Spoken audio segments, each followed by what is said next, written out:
Good morning, comic book fans. Welcome back to Ka-Pow Comics. I'm your other host, Shorty, and it's your comic book day. Yay! Sorry, felt like doing a Muppet there. We don't have much this week. I kind of thought we'd have a really big one because the last 2 weeks were the fourth and fifth week of a 5-week delivery cycle. So this is the first one. I thought, yeah, there'll be loads of cool stuff. And there is some cool stuff, don't get me wrong, but it's going to be a very quick little run through here. And we're going to start with all the stuff that isn't comic books and manga and graphic novels, which are these two pop figures. We have...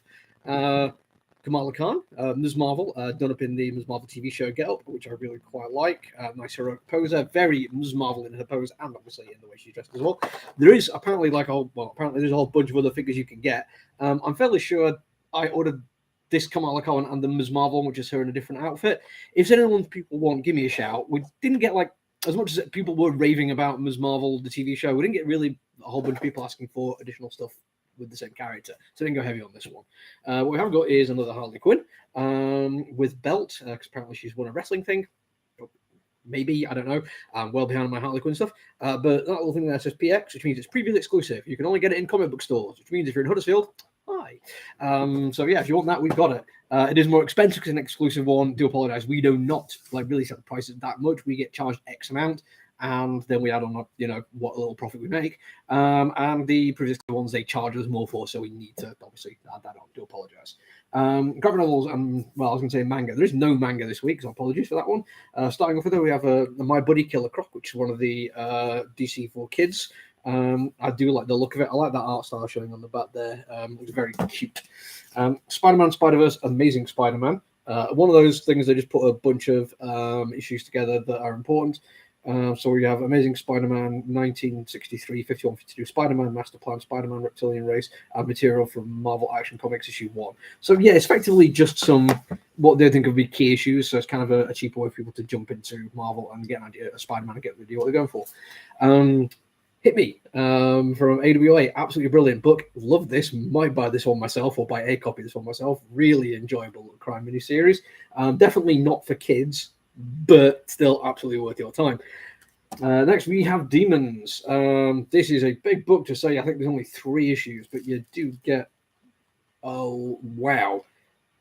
I'd say a third of this is additional material at the back. I'm fairly sure both copies of this have already been reserved because I've had a few people ask for it. It was supposed to have come in last week. So a few people are like, I was expecting it, add it on. We should have more coming next week, but if you want to, you're going to need to let me know because I make no promises at the moment. What If Miles Morales, which I'm sure probably a few people are going to want to check out, mainly because of, that's there. I certainly garnered some attention when it dropped. Buffy the Vampire Slayer, which is the Volume 1 High School. I think this one actually might be one that we've actually just got back in stock after not having it for a while, and I've just put it with the wrong pile. I'll have to double check that one. Do apologize. That looks like it's one I've already had in before. Star Wars Crimson Reign, which is a new one. Suicide Squad, King Shark. I think this has been delayed a while, but I've been looking forward to it. These ones are back orders, but just to know so we can get them. So I've had some people asking about the Xena Army of Darkness kind of stuff. Yeah, they're available. You do exist in smaller trades, or you can get all of them in one big omnibus, and it is way cheaper doing it that way. And basically, because we've got the Volume 3 and Volume 1 and 2 put together, so each one of these is 2 volumes of Luther Arkwright. Honestly, worth checking out. You have the Adventure of Luther Arkwright and Heart of Empire, which then followed by the latest one, which we got in hardback for 20 quid. And these two are $35.99 each, so that's less than 20 quid per book. I mean, they're in paperback, so it kind of makes sense. Still, really good value point for what you get in terms of page count and quality. Comic books now. We actually have a few new comic books. Some of these might be one-shots or a miniseries, but still worth taking a look at.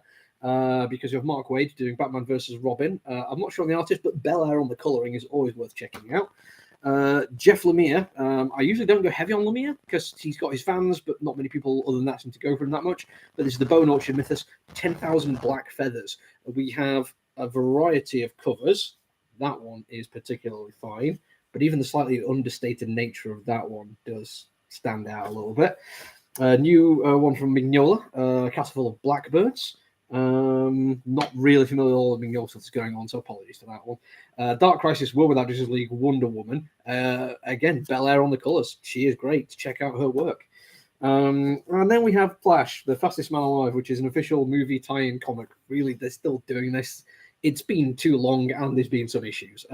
We have the variant, which is actually already sold out. A lot of people did ask, it's kind of cool. I suppose we have that one if people want it. Blaze Comics, carrying on after their big Conan run, they're now going to go to Lovecraft, Unknown Kadath, which I will be reading later on. Oh, cool. Kevin Smith and Andy McElfresh, plus some other people I'm vaguely familiar with, that are doing Masquerade, which is not only Dark Horse comic books, but also Secret Stash Press, which is his own little imprint. So we should be seeing a few more from that. Tying into the video game, I imagine, the second team up in a couple of weeks with Blade in it, but a few other people as well. We have Midnight Suns. We've got the regular I think design variant may have already been claimed, and a video game variant as well. Some of those will have already gone, but I think we've got one or two spare. Ms. Marvel and Venom, not Ms. Marvel, this is Venom. Regular cover and a variant from Monoko there, which I'm fairly sure has been taken, but that is a very cool looking cover. Star Trek Lower Decks from IDW, and I've said before that they have been losing a lot of their licenses and they're dropping out of like the premium publishing kind of thing. And I'm not sure if this is the right way, because I really do like Lower Decks. It is a great TV show, but that's a lot of a lot of money, so it doesn't feel that big. Until My Knuckles Bleed, a little one shot. Sorry, I've got a sneeze coming. Do apologize. Sorry, it's a really frustrating moment where I kind of want to sneeze again, but also don't want to do it on camera. That would be weird. Until My Knuckles Bleed, a little One Deadly Shot. I really did enjoy that as it was coming out, so I might give that one a look. And the new Vampirella miniseries, because there's always Vampirella miniseries. That is your lot, the whole kit and caboodle. There's a lot that I'm going to be reviewing there. Apologies for not getting around to Revealer. I actually did read it, and I tried to figure out a way of talking about everything you're talking about in 5 minutes, and I couldn't do it. There's 4 different stories in there. A bare minimum, I think I'd be talking about 8 minutes, and I kept trying it over and over and over again, trying to figure out what I can cut. But it's like, no, this stuff needs to be talked about. It is really cool what they're doing. If you are a fan of horror movies or horror comic books, give it a shot just for a one-shot kind of thing. I like the fact that it kind of ties a lot of loose stories together, but there's also a lot to be said about if you haven't seen the movie, will it make sense? Again, it would have taken me a long time to get into it. I do apologize to Vault Comics for not actually giving that a review. It is cooler. But I will be reviewing quite a few things this week. So make sure you hit the like and subscribe thing just so you know what's going on and you don't miss out any of the reviews, because occasionally they're good. Occasionally. That's it for me, though. I will speak to you all later. Until then, look after each other, everyone. Stay safe. Bye.